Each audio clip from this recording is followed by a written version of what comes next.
Hello, Dr. Newport. You have been practicing medicine for over 40 years and are the author of 4 books on how ketones can help us with Alzheimer's disease. Most recently, this was Clearly Keto for healthy brain aging and Alzheimer's prevention. So, welcome to Modern Health Span, and thank you so much for joining us today. Oh, thank you so much for inviting me, Richard. I really appreciate it. Well, you are welcome. So I read through the book. I think your story is amazing. And so it would be really good to talk about that to start with. And the book was very thorough and very practical. And so I really like that. Thank you. Um, but to start with, perhaps you could introduce yourself a little bit and, the story with your husband and how you used ketogenic diet to kind of help him get better from Alzheimer's. Okay.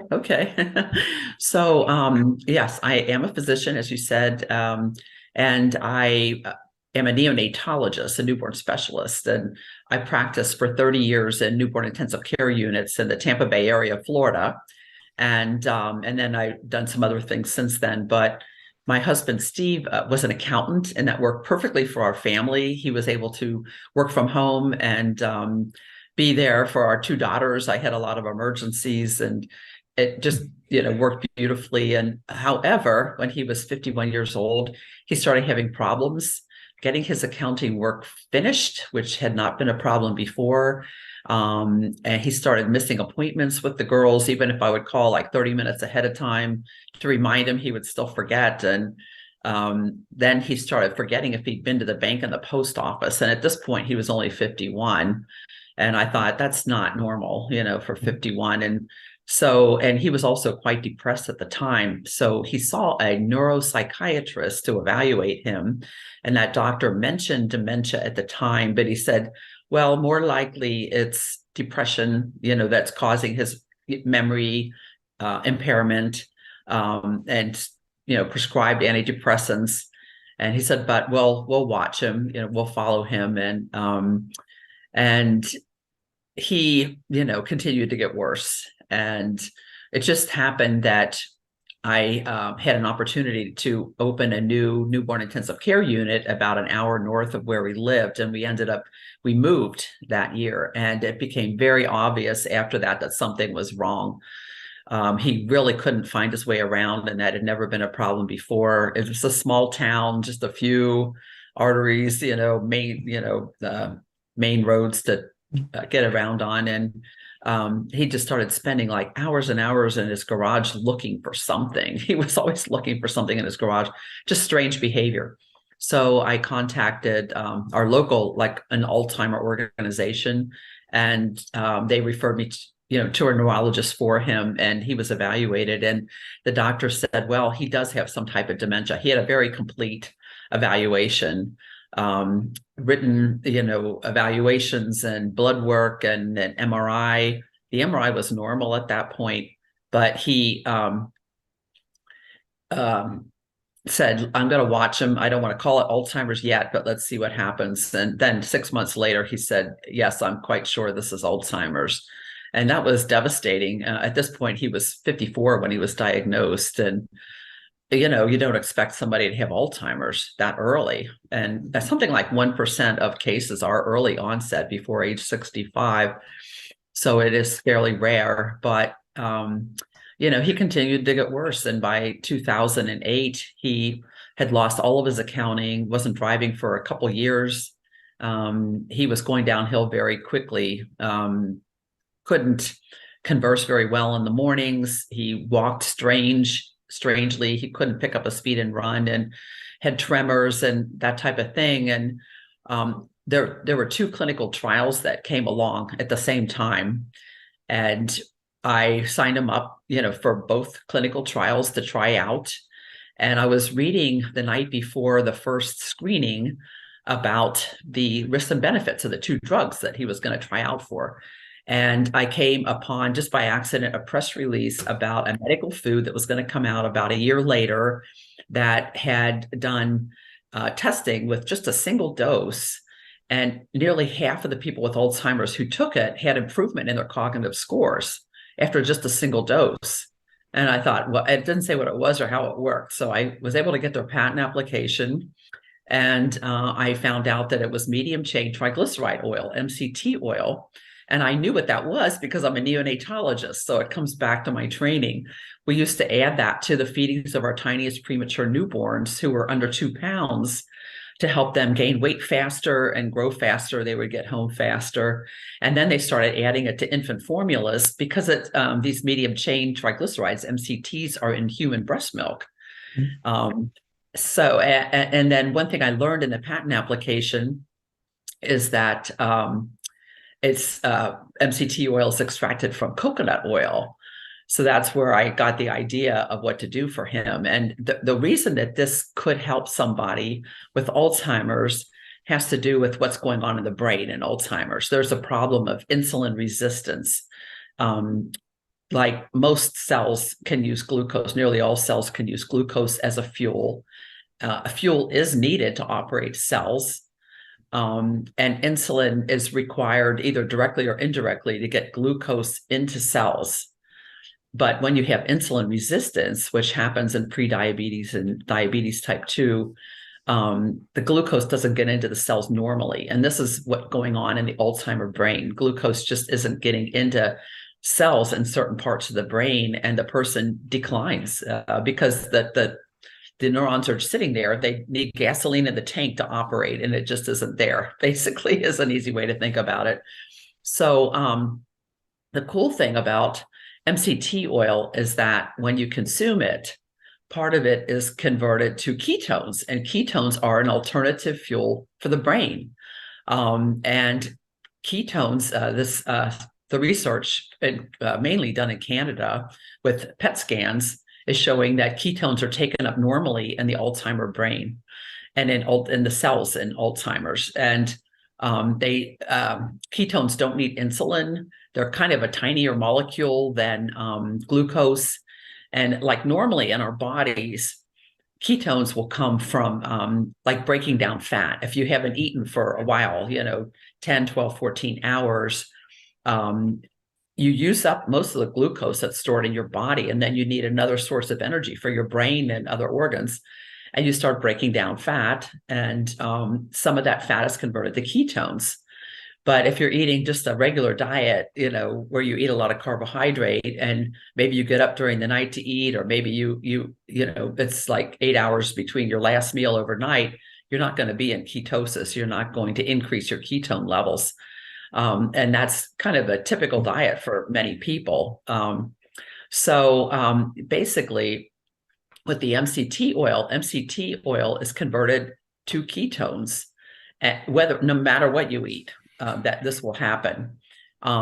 So it's really a neat trick. It was a really neat idea, and the pilot study showed that people did improve, and you never hear that about Alzheimer's drugs. Like there's a new drug out now, lecanemab, and there was another one, Aduhelm. They're aimed at removing these plaques in the brain that accumulate. The problem is that a lot of people have plaques in the brain, and much, much more than some people with Alzheimer's, but their cognition is normal, their memory is normal.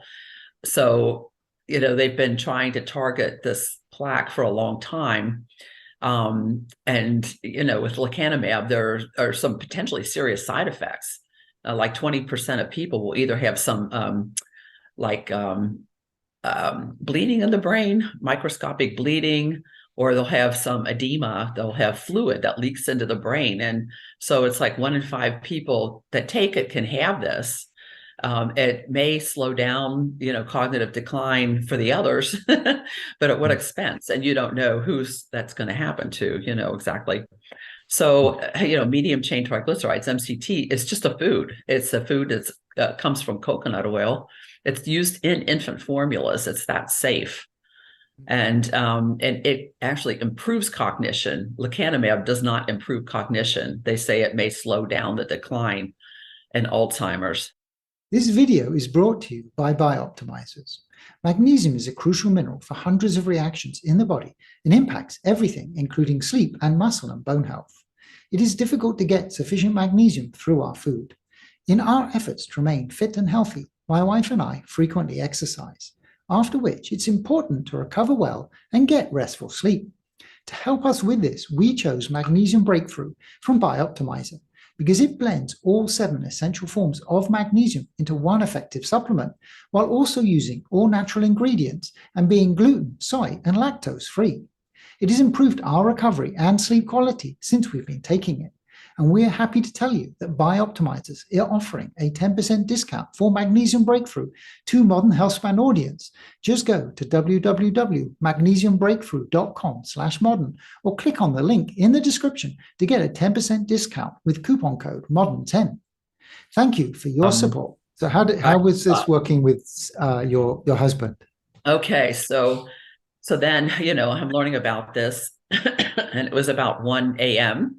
Mm-hmm. and he's going to be screened at 9 a.m. So I didn't have any time to do anything about it. And he went for the screening and he did poorly. He needed to get 16 out of 30 points on a memory test to qualify for the study. And we were very disappointed. And the doctor had him draw a clock, which is a test for Alzheimer's. And she asked him I'll show you. Well, okay, here's the book. Right, thank you. Yeah. Okay, and then here's the clock that he drew. Can you see it? Up a little bit. Okay. Yeah. Yeah. Oh, Okay. there it is. Okay. Yeah, there it is. Yep. Yeah. So that doesn't look much like a clock. No. A few little random circles and a few numbers, and they're scattered and very disorganized. And the doctor, she said that he was on the verge of severe Alzheimer's. It was frightening. It was frightening. And I thought, okay, I read all of this the night before. We're going to get some coconut oil. So we did that on the way home. And then I looked up the fatty acid composition of coconut oil. I learned that it was 60% medium chain triglycerides. Mm-hmm. And I figured out how much coconut oil he would need to take to equal that medical food, the dose that they gave, the people in their study. And so that turned out to be a little over 2 tablespoons of coconut oil, because coconut oil has other fats in it. It has other things in it. So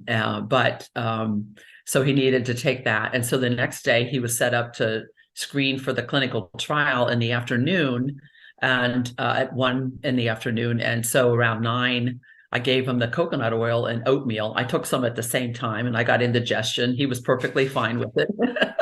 But, we went for the screening and it was about 3 hours later, about 4 hours later when he was tested and his score came up from 14 to 18 out of 30 points and he needed 16 to qualify. So he qualified for the study and we couldn't believe it. We thought, oh my gosh, he may be one of the first people to get this promising drug that will help people with Alzheimer's, So we were ecstatic and I didn't know, was it really the coconut oil or was it just good luck or was it prayers? What was it?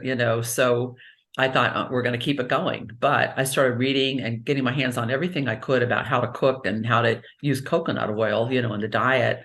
And he had 2 tablespoons, a little over 2 tablespoons every morning. And then I started cooking with it later in the day because I thought, in the patent application, the people who, when they took MCT oil, the ketones kind of peaked around 90 minutes and were gone at 3 hours. And I thought, well, your brain needs fuel 24/7. In fact, like when you're sleeping, it needs at least as much fuel as when you're awake.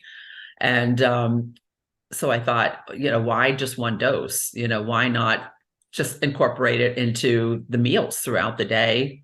And so that's what we did. And he had steady improvement. Even over the next 4 to 5 days, he was much more alert. He said it was like a light switch came back on in his head that day, the day he started it.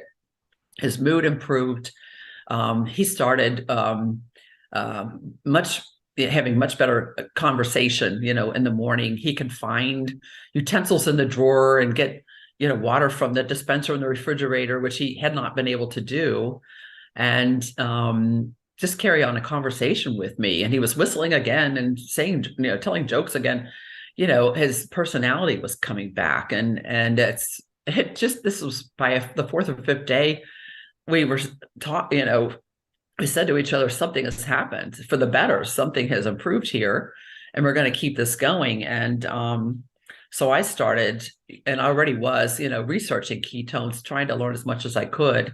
about all of this, and I happened upon an expert, Dr. Richard Veech at the NIH, VEECH, and he was up in age at that point himself, but he had been studying.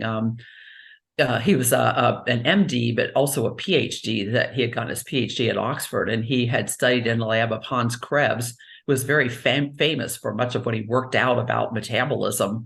And Dr. Veech was right there with him at the time, and then he went to the NIH, and he had been studying ketones for decades. And in the 1990s, he began to focus on ketones and the possible therapeutic benefits, that it could help people possibly with Alzheimer's. And in their lab, they had done a study showing that neurons that had this toxin applied that causes Alzheimer's, that many more survived if there were ketones in these cultures with neurons. And the same thing for Parkinson's disease.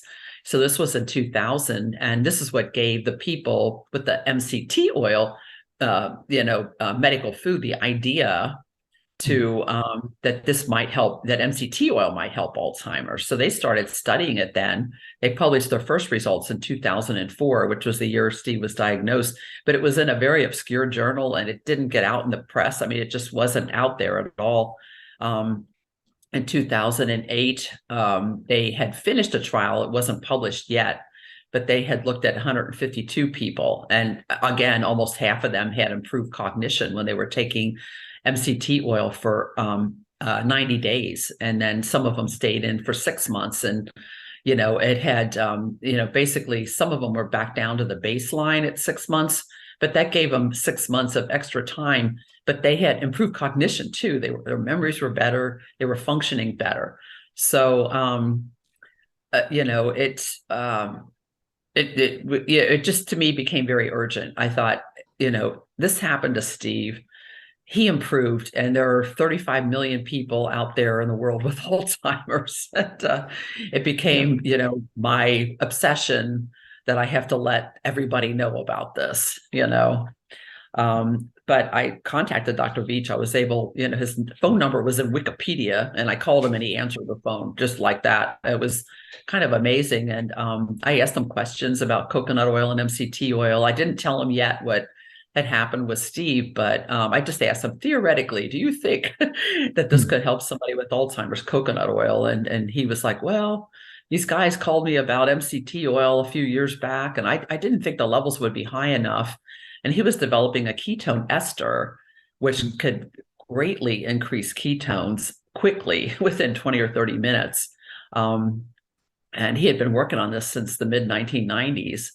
And so at this point, it was 2008, and they had the formulation that they felt was working well at that point, and they were just getting ready to test it, do toxicity testing in people. And he had been trying to get it mass produced, to try to get funding to do Alzheimer's studies with it, and wasn't having much success. There's a lot of competition at the NIH for grants for Alzheimer's, and funding wasn't very high. It was less than it was, less than 500 million a year. Cancer was 9 million a year at that point. I mean, billion. 9 billion for cancer, and it was less than $500 million for Alzheimer's. It's much better now. But when Steve was 2 weeks into this, he was continuing to improve, and he drew another clock. And let's see, I'll show you this one. So can you see it? Yep. Yeah, I can see that. Yeah. So now you see it's got a full circle. All the numbers are there. There's quite a few hands of the clock. Yeah. And Steve explained to me later, he was trying to line up the numbers across from each other. That's why he drew all those lines. He was trying to make it nice and neat. I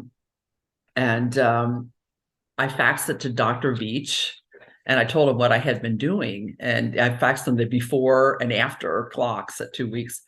And he said, well, this is quite unexpected.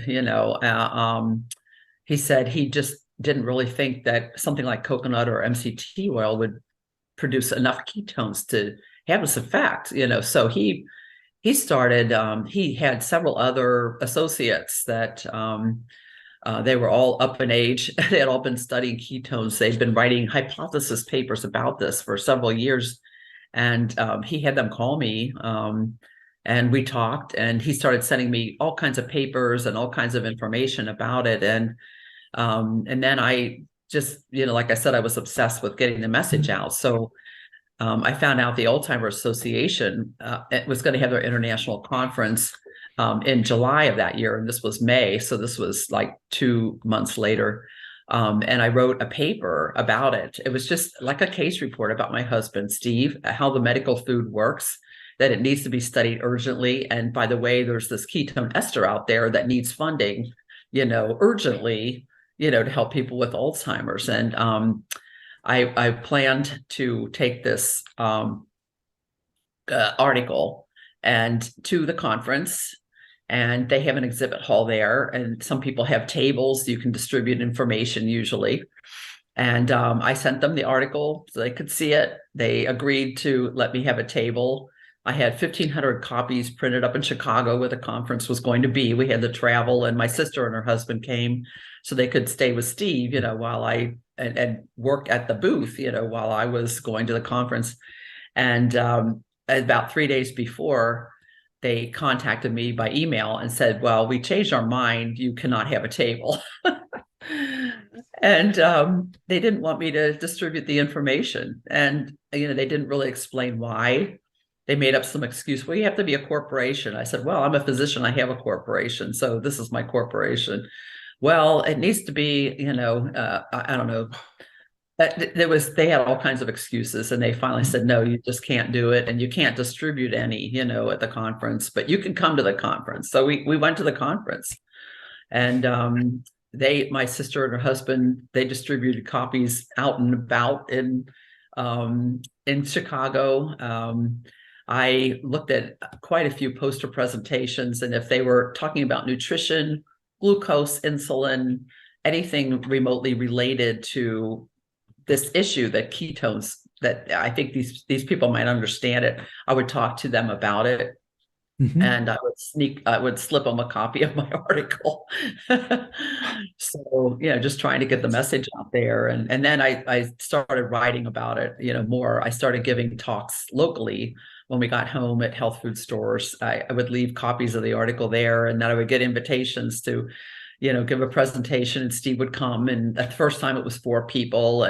But then after a couple months, it was 80 or 90 people. It was pretty amazing. And then I got to be on a radio program locally, and our regional newspaper then invited me. They wanted to do a story about it, and they interviewed Dr. Beach for the story. They interviewed another, a lady whose mother had improved at that point, that she had gotten in touch with me. Somehow she got my article that I wrote, that I left in Chicago, and she started doing this with her mother, and her mother improved pretty slowly but dramatically over 2 months.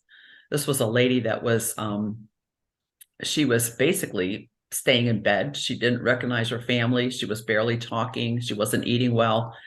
And when they started giving this to her, slowly she got up out of bed. She started talking and recognizing them. And then one day she was getting in the refrigerator, and they thought she was getting in trouble. She said, no, I'm looking for that cake that you bought yesterday. And they had bought a cake yesterday, and they were just flabbergasted. And she kept improving. She started reading the newspaper again, and 6 months later was crocheting again. And, this was, things happened with her even after the story, but it was out in the paper, and about the ketone ester, and it went viral. That article went viral. A lot of people got the information. I was really happy about that. And then there was another article about a year later in the same paper with an update about it. And so I told Dr. Veach, I said, I feel like I want to write a book about all of this, to try to get funding for you, because that was my goal, was to get funding for this ketone ester, because the levels are 10 times higher. I mean, literally 10 times more ketone from this ketone ester, with just, a relatively easy dose to take. It tasted horrible, yeah. But it was very effective at increasing ketones, and there was so much potential for it. So it just was my life mission, at that point. And Steve was kept improving. I mean, he 2 months after we started the coconut oil, we had also added some MCT oil around 6 weeks. I started mixing the two together, and which you can use in so many different kinds of foods, warm or cold. And his gait normalized. He had been walking kind of slow and weird, and he was just walking normally, and he was able to run again. And then around 3.5 months or so, one day he said to me, I can read again. And I said, well, why couldn't you read? And he said the words were shaking around on the page. They were moving around. He said it was like satellite breakup on your TV, that the words would go into like pixels and move around on the screen, he said. But now it had stopped. That had stopped. And he could literally read. And he then around 9 to 10 months, he started remembering things that had happened 2 or 3 weeks earlier, like a wedding we had gone to or a volcano that had happened. And he said, oh, that sunset's really beautiful tonight. It's probably from that volcano that erupted, and he would say things like that. And then he started remembering what he had read, details of what he had read several hours earlier. So he had made quite a profound improvement, and he wanted to work badly. He was bored, and he started volunteering at the hospital where I worked. He worked in the supply warehouse, and they got pictures of him doing this for that second round of when the newspaper wrote an article about us. So it was really quite profound, what happened with my husband, and then he was in the clinical trial too. At the same time, the end of July, he got into that clinical trial. He tested again for the other one, and he got an even higher score. He got 20 points, and he got to choose which study. And it turned out neither drug was good. They were both bad drugs that were harmful, unfortunately. But Steve was on the placebo for the first 18 months. We found out later. We didn't know. And he had improved so much before that he even started the study, over 2 months, that I was quite sure what we were seeing was, from the coconut oil, but I couldn't be absolutely sure once he started that clinical trial. And but then we later learned he was on the placebo. So all of those effects, the only other thing that had changed was this, using coconut and MCT oil. And we pushed it quite a lot. I mean, Dr. Beach said, push it, as much as he can possibly handle. And he said, until he pukes, give it to him until he pukes. And Steve never did do that. But if you take too much too soon, like some people, if they take 2 tablespoons of coconut oil, they'll have diarrhea. I can't say that any more politely. They just, will spend some time in the bathroom. And so I tell people to start it very slowly, like a half teaspoon to 1 teaspoon a couple of times a day with food, and just increase it slowly to avoid that problem. And most people will tolerate it. But we just slowly increased it for Steve, and he got up to quite a lot. He was taking 2 or 3 tablespoons a few times a day, which was a lot of oil. And in the meantime, we were already eating a Mediterranean type diet, whole food diet, for a couple of years. But we were still eating some carbohydrates. But he just started leaving the bread and the pasta and rice. He just wasn't eating that. He didn't eat nearly as much fruit as he had been. And so he effectively was on a ketogenic diet, after probably 2 or 3 months of doing this, as we were increasing the fat. And he tolerated it quite well. He did beautifully with it. It was quite amazing.